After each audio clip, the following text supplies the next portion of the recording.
86,400. What do you think it is this number? No, could be. Days. This definitely is not your lottery number. Definitely not. But it could be. This is the numbers of seconds that we have in one day. And each of us, we're using them differently. So how are you using them? When I was a kid, when I was 6 years old, I remember looking out from the window of my bedroom, and I was able to see this mountain. I remember going fast to the kitchen, running. Mom, Dad, I want to climb that mountain. Next weekend, I remember we went on hiking with my father. We climbed the mountain, came back, then again running to the kitchen. Mom, Mom, Mom, I did it. I climbed the mountain.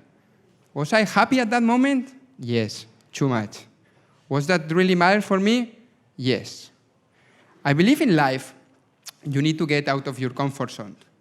You need to ask yourself questions that will lead you to get the answers that you're looking for. Holidays when I was a kid was something like my father taking the car in the north of Spain and going 1,000 kilometers down to the south. At that point, there was no internet. So you were just driving down to the southern coast where there is very nice weather, find a nice place, nice town for families with nice beach, and then start looking on the balconies for signs of renting. When we choose one place, we were calling the owner, going to see the house, and arranging the place for 1 week or 2 weeks, depending on the holidays. It was kind of Airbnb of the moment, no? More or less. So, but I think that mentality, when I was a kid, is what took me to travel to more than 45 countries during my life. But first in life, you need a purpose. Not yet. Not yet. When I was living in my times in South Africa, I have the opportunity to go to Hillbrow, to an area, to play with kids every Friday. After work, I drove 1 hour and a half because of the traffic in Johannesburg. And when I arrived there, I played like for 2 hours with kids football.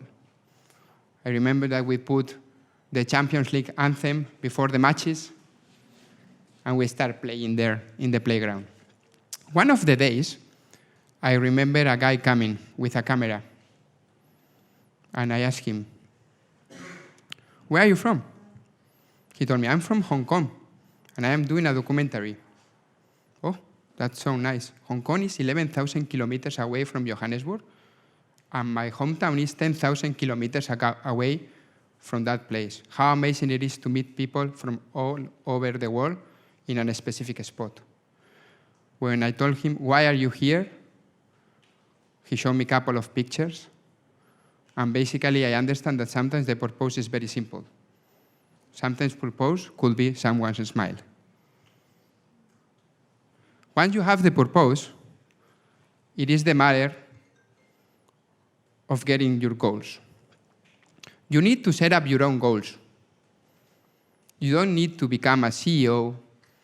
You don't need to be like super in shape. You just need your own goals, the goals that makes you happy. When living back in Sydney, in Australia, it was a rainy and foggy day, and I decided to go running. It was that kind of days that you were not feeling like you want to go running. You just want to see maybe Netflix and chill at home, but I say, let's go, let's try. So it's a bit foggy, rainy, I tried. I went from the city center to the Botanical Garden to Opera House, down to Bondi Beach. And then, suddenly, when I checked my phone, I did my first 10 kilometers. After that, I did 20K in San Sebastian, half marathon in Madrid, in Istanbul, in Soweto, and then this is me finishing 45.2K in a big 5-game reserve in South Africa.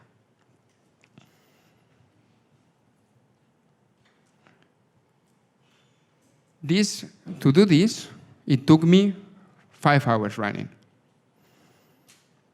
It sounds little, right? Do you know how much did I train? 200 hours during 6 to 8 months. Basically, planning was more than 95% of the time, and execution was less than 5%. So it is true, if you want to achieve your dreams and your goals, you need to know that dreams don't work. Dreams don't work unless you do. You need to do them. But when you're trying to achieve your dreams, something will happen. You will face your emotions. For me, my biggest, most difficult emotion is fear. And what is your biggest fear? My childhood fear. Do you know what was my childhood fear? I was afraid of swimming in the middle of the sea. I remember myself waking up every night sweating, just dreaming that I was in the middle of the sea, surrounded by sharks. What terrible was that? I told you before that I live in Australia. There I have the opportunity to go to the north, to the Coral Barrier Reef. That's an amazing place. Blue sky, crystal clear water. So I have the opportunity to go diving there. I went with the boat, we put the equipment, we jump. That was my first moment in the middle of the sea. Even I have the opportunity to meet some friends. Nemo.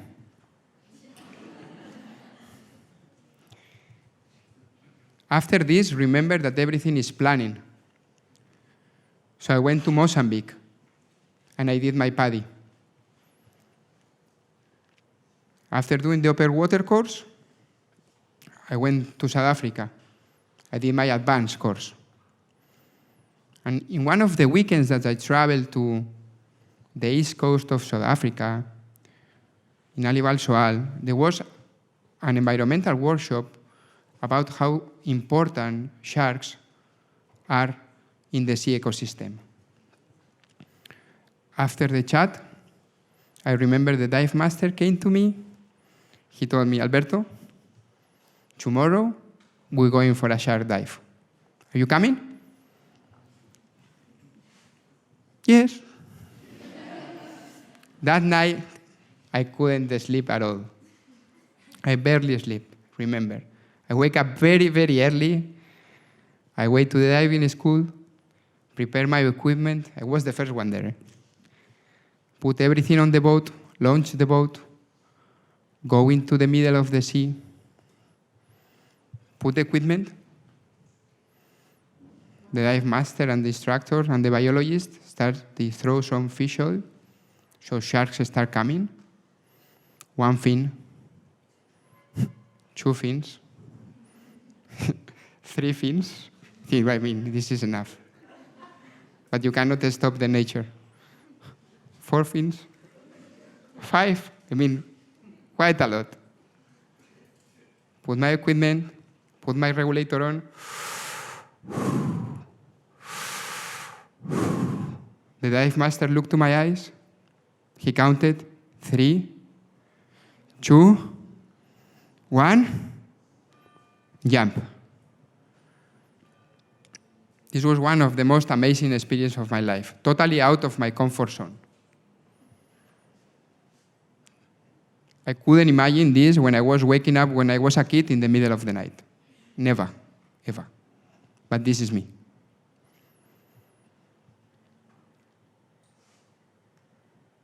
Happiness for me is 2 things. It's being happy with me and happy with the rest. All these things that we have commented, these things that I can do on my own. 100%.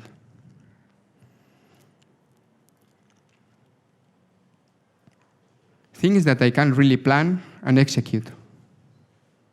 But I remember when I was traveling to so many places that it's super difficult to arrive. It takes like hours, 5, 10, 15, even 1 day to arrive. Many places in the world that you cannot imagine that are fantastic. That feeling when you get there, you're excited. You put yourself in front of any of these places and you feel lonely. You feel like you need to share this experience with the rest of the people. So I really believe what makes you happy is being happy with you, yes. Being happy with me, basically, is being happy with my soul, with my body, and my mind. My soul, just someone smile, like the kids. My body, just running, 5, 10, 15, 42, or even 80. Who knows what is the next challenge? And my mind, facing my fears. Once you get that, you will be like an energy generator. You will be able to make yourself happy and the rest. But honestly, what will really make you happy and exponentially happy is when you share this with the rest. And when you do meaningful things with the rest, with your family, with your friends, and your partner. Just remember that at the beginning of the talk, I told you how many seconds we have in 1 day. You remember? I would like to ask you one last question. What are you going to do with your next 86,400 seconds? Gracias. Asante.